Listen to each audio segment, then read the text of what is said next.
the African National Congress has lost some of its key metros to the Democratic Alliance, while Ethekwini and Tshwane are yet to choose mayors. Johannesburg and Ekurhuleni are now in the hands of the Democratic Alliance following somewhat chaotic last-minute coalition deals. So, what could these coalitions mean for governance?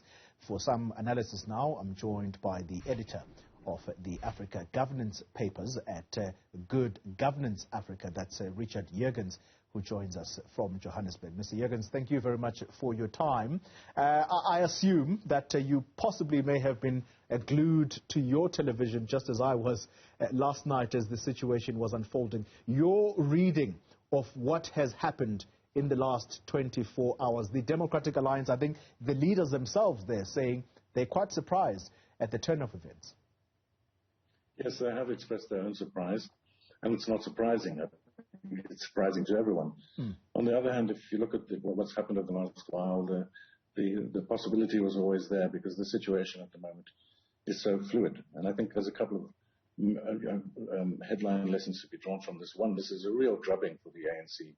There's no question that this is a massive expression of disaffection and anger and disappointment with the ANC's failure to deliver. So that's probably the background reason. We're certainly seeing the most extraordinary temporary coalitions and basically support networks developing, which people are calling coalitions.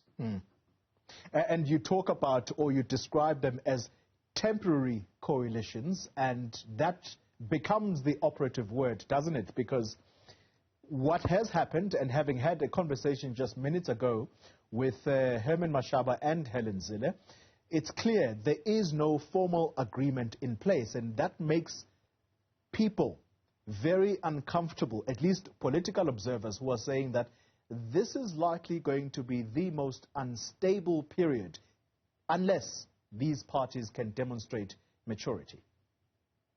Absolutely. You know, I've seen a lot of commentators, this is a common thread in a lot of our views on the matter. It is a real concern. On the other hand, let's look at it this way. We're in a second wave of coalition formation. The first occurred after the last local election when local parties and independents started emerging because of the kinds of disaffection, sheer anger at the ANC's failure to deliver. Now we're seeing a second wave. It's much more intense. I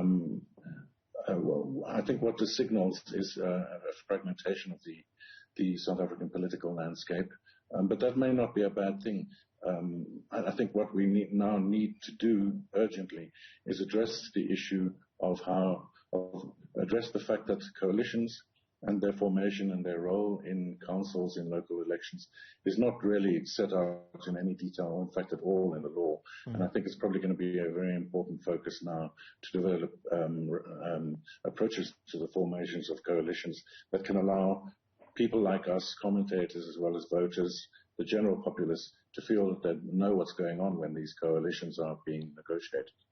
And that's the crucial point, isn't it? Because up until now, at least South Africans have had to acquaint themselves, if I could use that term, with how these coalition governments, we think they work, but at the same time, what we wish they could possibly produce. But it has been a bit of a disaster, I think, with one exception, which is Ekurhuleni, which has been relatively stable under the leadership of the ANC at the time.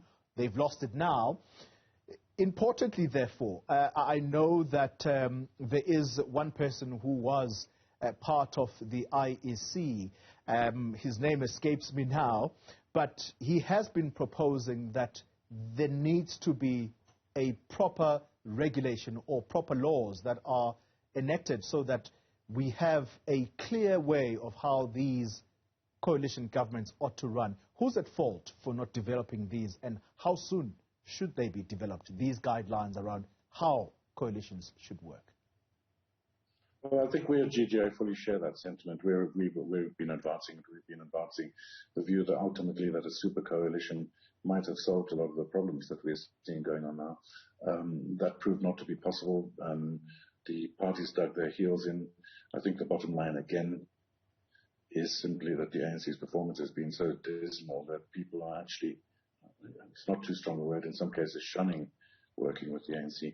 Who's at fault for the lack of legislation about coalitions? Well, I don't think you can really say anyone's at fault. We've had a system of politics that's been based on first past the post for the 27 years that we've had a democracy. And I don't think it was really anticipated that coalitions of this kind would emerge from the landscape. So I think the issue is more that it's an urgent question now to develop that legislation and that understanding of coalitions and how they work in fragmented political landscapes. And we can certainly learn a lot about that from other countries which regularly have coalition governments. There's a range of countries around the world which do. There's also a range of organizations which are active in studying coalitions and how they work. There's really constructive programs for the formation of coalitions. So I think after this immediate second wave of coalition formation, a lot of us politicians, commentators, academics, researchers, and the voters themselves are going to have to think seriously about a clearly defined coalition system in our law. Yeah, not so long ago, you did write an opinion piece with the headline of super coalitions and national interests, that which blinds the ANC and the DA. If you were to explain to a viewer in simple terms what you were suggesting there, and I'll put it to you as a question, were you suggesting that the ANC and the DA should possibly look at working together? And what good would that bring out if that were to happen? Well, I think our view on that matter was that there was a fairly simple logic to the situation, and that was that the two leading parties had even after these last elections with a low turnout, had about a 67% majority together. So using that majority together, if they had decided to work together, they could have achieved a lot in addressing the sheer backlog of needs that this country has as a result of the neglect of the infrastructure and of services that has occurred under the ANC. So just in terms of numbers, there was a logic to the situation that was obvious. Of course, it's not only about logic, it's about personalities and also about the record of parties in working together. And I'm afraid there again we've seen a problem with pragmatic principles being the main thing of the day, and not a principled pragmatism aimed at getting things done. So we advanced the super coalition on the basis of a very strong argument that it would be an effective way to address things. As it happens on the ground, mainly because of the deep fragmentation that we've seen all around the country in different municipalities, that hasn't been possible. I would say that it was probably the ANC's chance to seriously address the problems of governance that it has really itself caused certainly over the last 10 or 12, maybe even 50 years. All right, Richard Jurgens, thank you very much for those insights. He is with the organization Good Governance Africa. Thank you very much indeed for your time.